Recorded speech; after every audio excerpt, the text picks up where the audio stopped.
গেল মাসের শুরুর দিকে ট্রাম্পের এই পাল্টাপাল্টি শুল্ক আরোপের ঘোষণা অস্থিরতা তৈরি করেছে বিশ্ব বাণিজ্যে।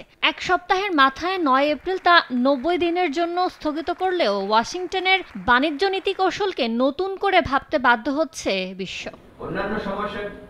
এমন পরিস্থিতিতে শনিবার রাজধানীর তেজগাঁওয়ে international business forum of Bangladesh IBFB আয়োজিত সেমিনারে সিপিডির সম্মাননীয় ফেলো বললেন, নিজের ইচ্ছামতো শুল্ক আরোপ করে চলেছে যুক্তরাষ্ট্র। এটা যে আরো অযৌক্তিক, এটা থেকেও বোঝা যায় যে US বলেছে যে গুডস ট্রেডের কথা বলেছে, যেখানে তাদের $1300 বিলিয়ন মতো তাদের ডেফিসিট আছে।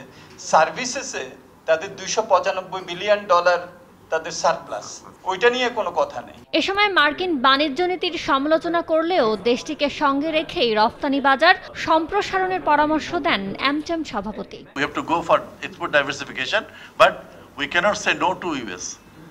আমাদের যেটা করতে হবে, we have to go for value addition. সেমিনারে প্রধান উপদেষ্টার বিশেষ সহকারী ডক্টর আনিসুজ্জামান চৌধুরী জানান, যুক্তরাষ্ট্র থেকে তুলা আমদানি করলে এটি লবিং ফার্মের মতো কাজ করবে।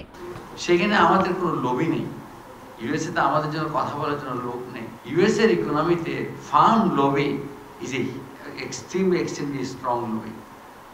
আপনি শুধু তুলা এনে আপনি বিনা খরচায় একটা হিউজ লবি পাবেন। 5টা স্টেট গভর্নমেন্ট, তাদের সিনেটর, তাদের কংগ্রেসম্যান বিনা পয়সা আপনার জন্য খাটবে।